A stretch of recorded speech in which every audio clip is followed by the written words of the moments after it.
I think the first lesson learned is never be afraid to ask for help. Especially at Otis, there was a culture of if you ask for help, people will make sure that they help you. And from day one with the organization all the way through my last day at the company. I mean, even now I could call up anybody at Otis and say, hey, I need help, and I would get it. They're amazing. It's an amazing team. I think the other lesson learned is to think about your career as a lattice versus a ladder. Everybody seems to think like it's important to get to the next step. But if you go up vertically, you lose the breadth of knowledge that you can get if you take some laterals. And so I think that there's great value in a lattice approach to your career.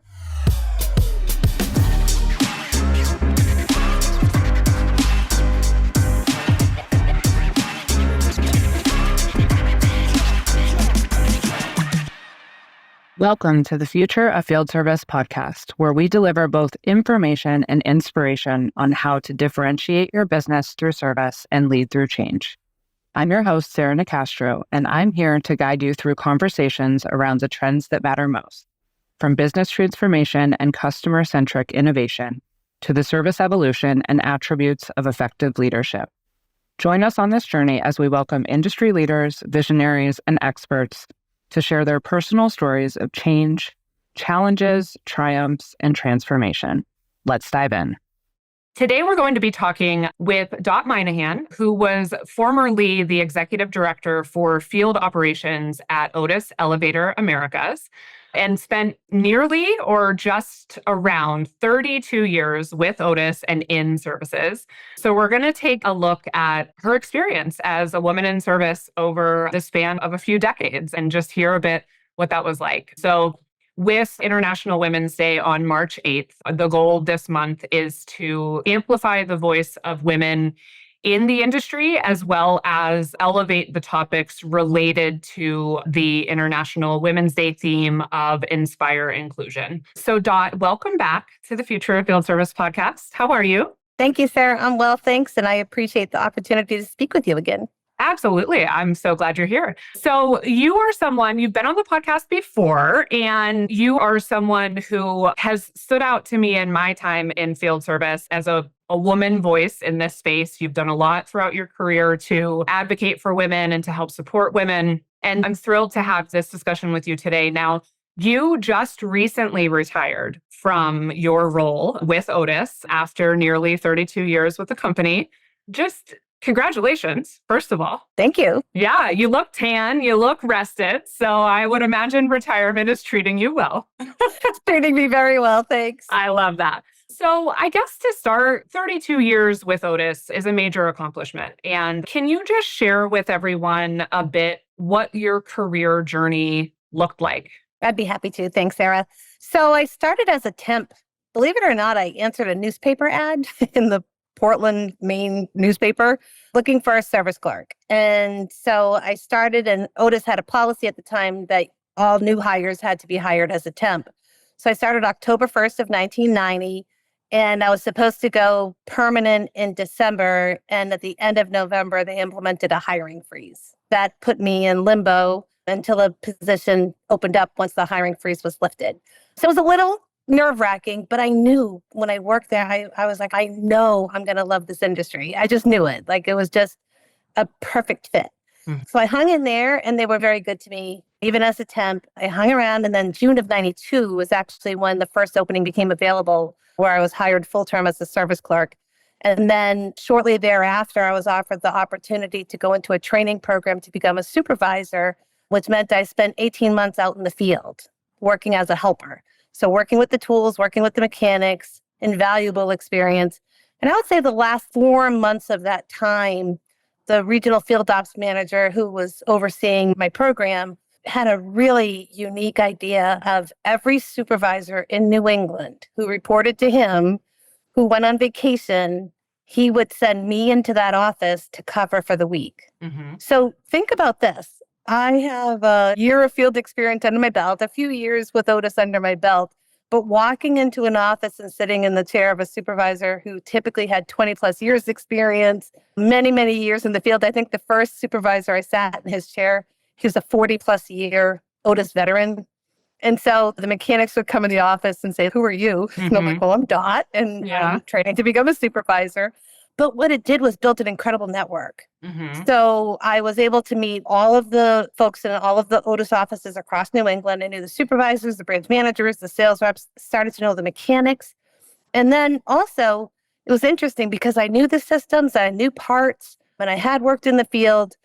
By the end of the week, I typically had a line of mechanics sitting at my desk asking me for help to fix things, whether it's problems with what the equipment was that was on their route, but they definitely took a liking to me by the end of the week. So it was a lot of fun. Mm-hmm. From there, I actually got my first supervisor job. I went from Providence. I was there for about 2 years up to New Hampshire.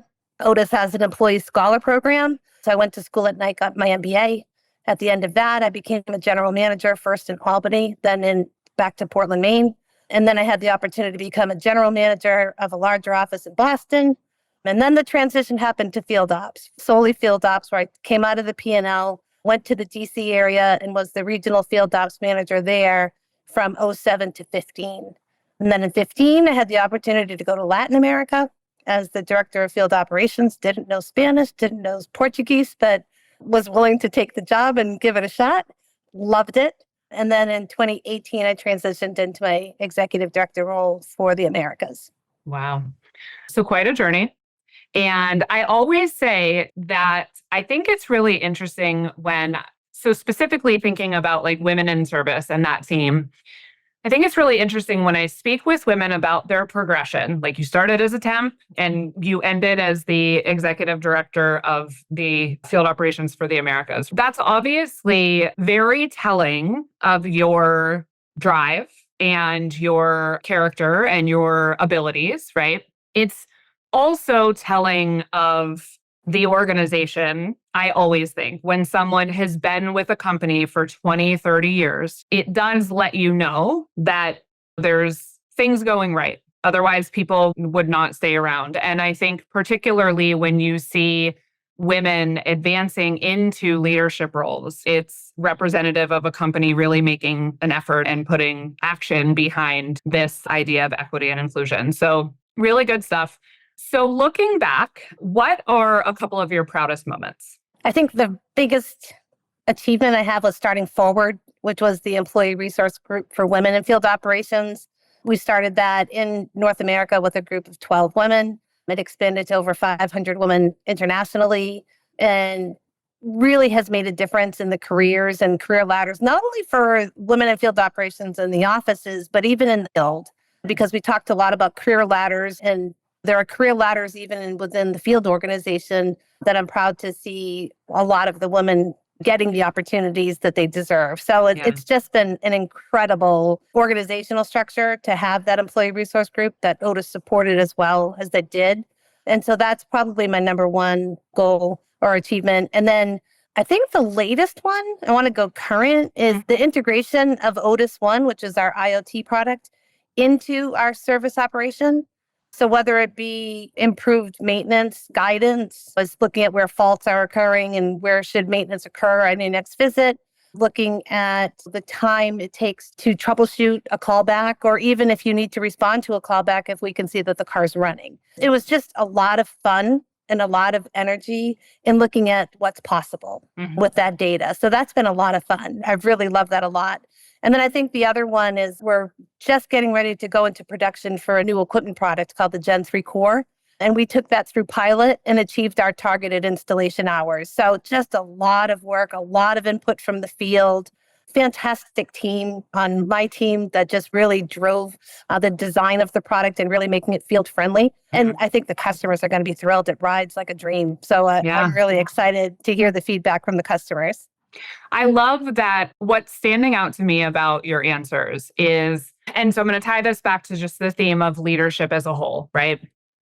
You are not going back to the glory days. You could easily, I think many people would just without thinking about it, go back to some fond memory of this, that, or the other thing. You're pulling really recent examples and talking about how exciting the potential is. And I think that it reminds me of the importance in leadership today of bringing that positivity to change. So the only real difference between a challenge and a possibility is the attitude you have about it. But if you are a leader who can not fake it, but be excited about the potential. Okay, this new technology, yes, it may be complex and we have a lot to figure out, but it's going to be so cool. That attitude is everything, right? And so that's what I'm thinking about as you're responding with these really recent examples is you're not going back to a lot of people that have been in a company for 32 years would just revert to the good old days and that sort of thing. And you're looking at these really recent things. And I love that.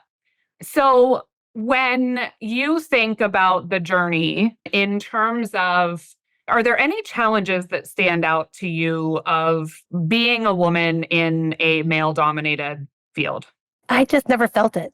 Of course, you run into those situations where a mechanic isn't thrilled to have you as their boss. Or I had a mechanic at one point in time come up to me and say, day one, walking into this office, I'm now their supervisor saying, I've never worked for a woman before. I'm not going to start now. And I said, well, you have two options, right? I'm either your boss or you can go work someplace else. There's not another option. This is the structure and I am your supervisor. And why don't we just give it a shot? Let's see what we can do. And by the time he retired, he came up to me and he said, I remember day one and I remember what I said to you. And I'm so sorry. You're the best boss I ever had. Aww. Because he gave it a shot and he was willing to give it a shot. And I think that spoke volumes for him. And there are times where I would go to meetings. I'd be the only woman in the room, but I never felt that. I just never had that feeling of being a one-off or not being able to sit at the table. And maybe it's a cultural thing at Otis where I was so accepted. But I was. And so it wasn't really difficult. I think thinking about your response to him, you were firm, but you were also, you showed like you were firm in, I'm not going to take any crap. Okay. Like you're not going to treat me poorly. We're either going to make this work or you're not going to be here. You were firm, but you were also then, and I want to make this work. Like, let's make this work. Right.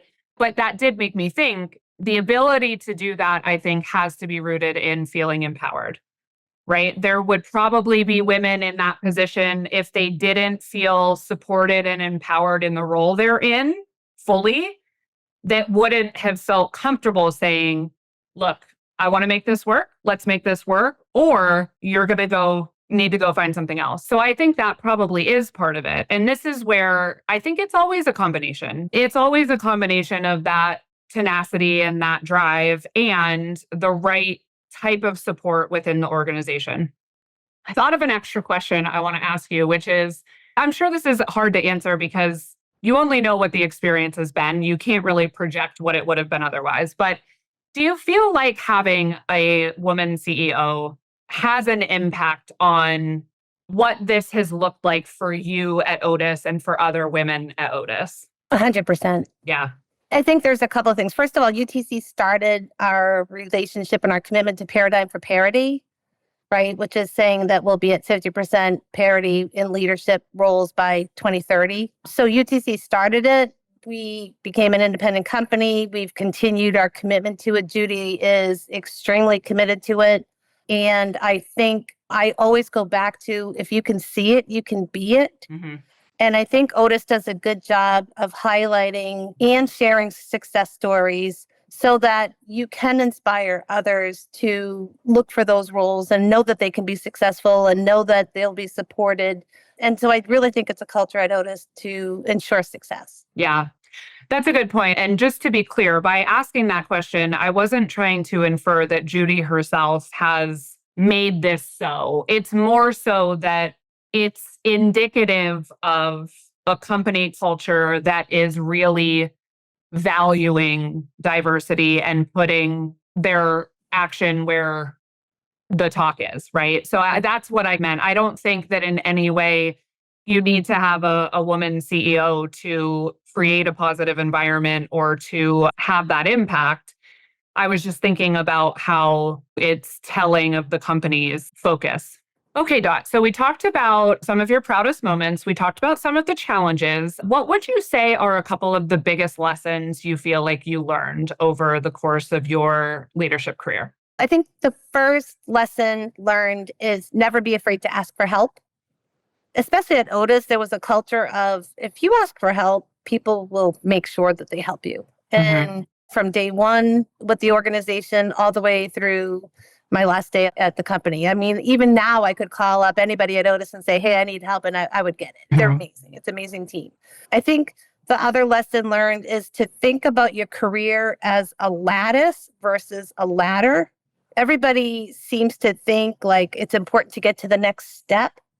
But if you go up vertically, you lose the breadth of knowledge that you can get if you take some laterals. And so I think that there's great value in a lattice approach to your career in order to expand the breadth of your knowledge and your experience, and also your network. Right? Yeah, I was thinking about when you said early on that role where you would go and fill in with the supervisors, you got to know different teams really well. And I think that's another thing I was thinking about in the back of my mind in terms of leadership skills is you can never minimize the impact of face-to-face time and listening and learning and not just going to say, okay, I'm in charge, but getting to know people and getting to know their challenges and understanding what it is that's going on in a particular functional area or region. That makes a lot of sense. Right. And I think the last piece of the puzzle is to always take the interview. If someone's approaching you about a potential, they're seeing something in you that they believe makes you a good fit for the role.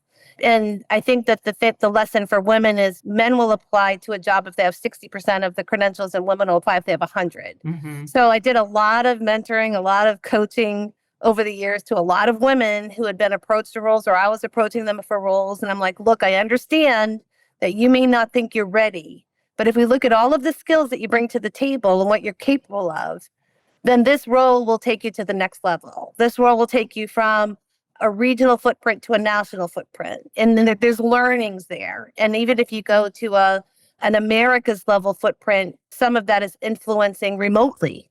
And that's a big lesson for a lot of leadership to learn is how do you influence when you're remote? Now, obviously through COVID, a lot of us were forced to learn that.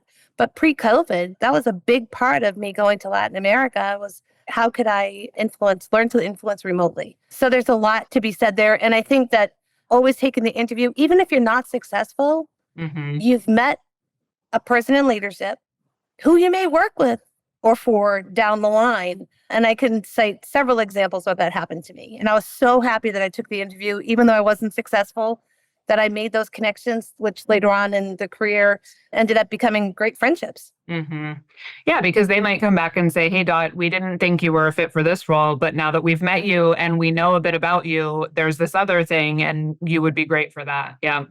And there's always somebody better. There's no harm in applying for a job and there's a better candidate. You still learn something from the application process, the interview process. It's okay that there was someone that was a better fit for that role. There could be other roles in your future. Yeah, that's good advice. So the theme for International Women's Day this year is Inspire Inclusion. So what do you think about when you hear this year's theme? I love the word inspire. I think it's a great verb when you think about it, right? Because to me, inspire invokes passion and an urge to act, an urge to do something, right? So how do you create in others an urge to act? And so when I saw the theme, I was like, oh my gosh, they nailed it this year. That's such a great theme. And so I think I was excited. I was excited to see the theme and I'm excited to see what people do with it. Yeah.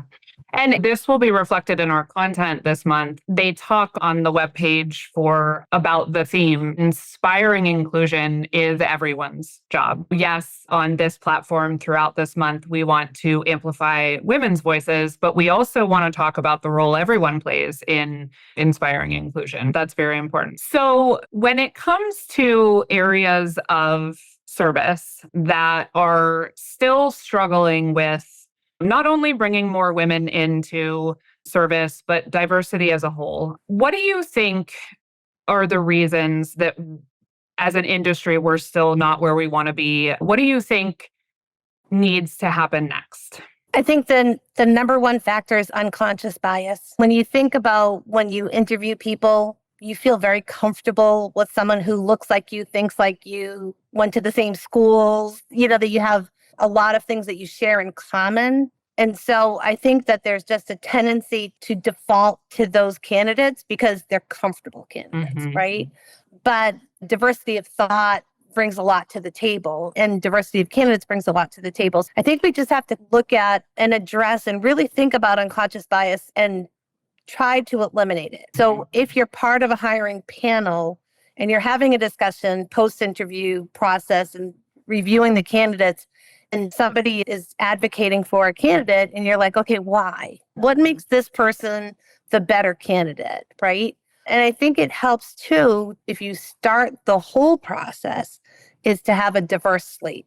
Force yourself to develop a diverse slate of candidates because you'll have a gem in there that you didn't expect to have. It's hard to really make progress if consciously or unconsciously, you're still selecting from a pretty homogenous group, right? I mean, you have to first think about how do we articulate the roles and post the roles and reflect on the requirements that we're listing and things like that to make sure that you aren't imposing that bias before you ever even get to an interview situation, right? And again, knowing that there's that difference between men and women on men will apply at 60%, women 100. You really have to think about, are we inadvertently turning potential candidates away by the terminology we're using or an outdated requirement or something like that? That's a really good point. We had a great example of that in Brazil. So we would hire 20 to 40 trainees every year to become route mechanics, to go out and do routine maintenance on maintenance routes. And we hired from local electrical, mechanical, engineering type students, that graduates. And in the years prior to Forward, maybe we had 4 to 6 women who would apply and be accepted into the program. Through Forward, we worked with HR, and through the president of the region, he said, I want gender parity in this next hiring. So it really forced us to think, okay, if you want gender parity in the result, what do we have to do? So we changed the advertising, right? Just like you said, the advertising said this year, women are encouraged to apply. And we took a graduate from the program and we had her picture with another male technician in all of the advertising that we did. So they could see that a woman had been successful in the role. Over 400 applicants applied, women applicants applied out of 1,200, and we achieved gender parity. Part of it is remembering if you don't do different, you're not going to get different. So I think especially in field service, there is a lot of, whether it's I don't want to say unwillingness, whether it's not really wanting to change or whether it's just habitual, like the requirements have been the requirements for however long and we just haven't thought to really dig in there, right? It's that, like you said, it was that prompt of, okay, well, we need to achieve this goal. Now, what do we need to do differently? I think everyone needs to be thinking about that. You mentioned that with Forward, how you worked with HR to get better at that piece. Looking at the work that you did with Forward and how it grew over time, what are the other sort of, if you were to bullet point a couple of its sort of missions and purposes that it played within the company? Because I'm just thinking listeners could reflect on, do they have something similar? Or if they have a group, is there areas of action that they might be missing? Can you talk a little bit about that? Yeah. So one of the things that we did was had training, technical training as part of our meetings. Not every meeting was technical training. Maybe once a quarter, we would have a technical training topic. And the women were happy to have that because they felt comfortable asking questions in that environment because they knew it was a mostly female audience. Whereas if they were in a regular training class and they were one of few, then they would feel uncomfortable asking questions. So that was very successful. The other thing we did in talking about career ladders and lattices is we celebrated different roles in the company, even within the field, right? If somebody was a field employee and had progressed within the field from an apprentice to a mechanic to maybe an adjuster level mechanic, or had taken a role as a education instructor for the union, like we celebrated those and we showed their picture and we had them speak at the meetings. And we did the same thing within Otis to show that most of the people who were in leadership roles and who were being successful not only had the career ladder, they had the lattice, and they also put themselves out there in leadership roles, right? Even as a field employee going to teach at union school at night. So then they were leading a classroom and learning those skills.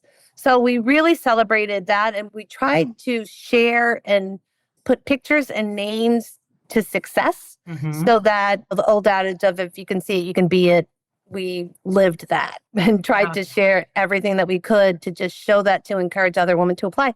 And then if somebody approached us about a job or an opportunity, we would do coaching on maybe at night. I'd have a call and saying, okay, you're going to apply for this job. Why do you want this job?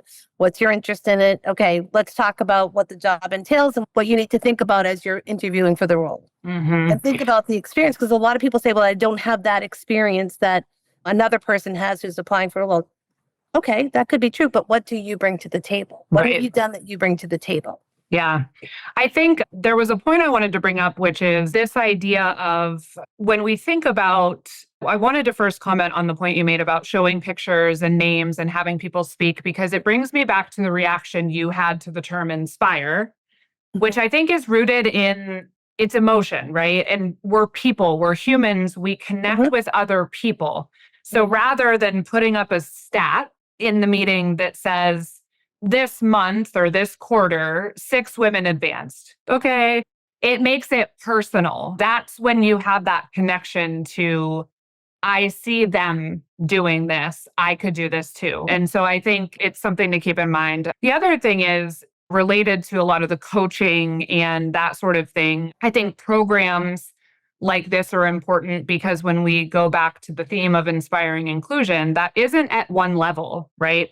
The goal should not be, let's get more women or more diverse candidates into the organization. It needs to be at every level. And that means helping people understand their strengths and progress throughout their careers. And whether that's lattice or ladder, that's not the point. The point is the job isn't done when we are successful at getting those 400 applicants and even hiring parity. It's all the way through. I think obviously at Otis, having a woman CEO is helpful because you have that relational point all the way up. But there's a lot of organizations where that isn't the case. And companies, I don't think, are putting as much thought into not just the initial task, but what happens all the way through. Are there any other things beyond the coaching and mentoring that you think are important in making sure that women are progressing through roles within the company? I think that comes to the coaching piece of the puzzle is part of what we would talk about as well when I talk to women who are interested in progressing with the company is, okay, so you want to be a leader. You're not a leader now, you want to be a leader. What can you do that would show your leadership skills? So whether that's a volunteer opportunity where you set up a volunteer opportunity in your branch, and then you take a picture of yourself leading it, you post it on LinkedIn, you're leading it, right? And not that it's me, but just the visual of you're in the lead, right? Now people associate you with a leadership position. And the same thing with the employee resource groups, right? Become involved in those, take a leadership role in those. Everything that you can do, whether it's at work or outside of work in the community, where you can share that you have leadership capabilities, do it. Yeah. Do it. Put it on social media. Let people know I'm interested. Absolutely. And that's where we come back to talking about at the beginning, your journey. It's part personal responsibility for owning your journey and your growth and your expansion of knowledge and your expansion of your network and your engagement in resource groups, activities to continue to work on yourself. And it's part company mission to, and leaders and company itself to figure out what role they need to play in building programs and processes that are targeted toward removing that unconscious bias and taking real action behind this topic. Awesome. Okay, so you're retired. Is there anything you're able to share on what's next for Dot? I tell my family it's Dot 2.0. Yeah. So it's really a chance to do what I want to do. And I can choose to stay retired. I can choose to go back to work. I'm still vacillating between that. But in the meantime, I walk the talk. So in June, I'm going to be participating for the National Elevator Industry in a Skills USA conference in Atlanta, which is a student-run organization that helps place graduates into ready for trade roles. And so I'll be helping there. I'm also very much involved in Tradeswomen Build Nations, which also helps our women in the field. And I'll be participating in New Orleans this fall with that. And then I'm really looking for opportunities, whether to be serve on a board or to maybe work for a smaller company and help a startup or help a PE-backed company that's looking to get into digital transformation of their operations or how to integrate IoT into their service operations, like all of the stuff that I was passionate about at Otis. I have the skills to share. So I'm willing to entertain those possibilities, but I just think like the future is so open for me. I don't want to constrain myself in my opportunities. I just want to be open to them and see where it takes me. Yeah. What a wonderful spot to be in. And congratulations to you again for getting yourself there, and a wonderful 32 years and the work you're continuing to do to help support women in the trades and diversity in the trades. And we'll be excited to see what comes next. So thank you for spending some time with me today and sharing your journey and your knowledge, and really appreciate you. Thank you, Sarah. It's been a pleasure. Thanks, Dot. Thank you for listening to the Future of Field Service podcast. We hope today's conversation has provided you with a light bulb moment or given you some valuable food for thought. To learn more about any of the topics discussed in this episode, visit us at futureoffieldservice.com. If you enjoyed this episode, please don't forget to rate us on your favorite podcast platform to help others join the conversation. Also remember to hit the subscribe button and turn on notifications so you don't miss a future episode. The Future of Field Service podcast is published in partnership with IFS. To learn more, visit ifs.com. On behalf of everyone at Future of Field Service, thank you for listening.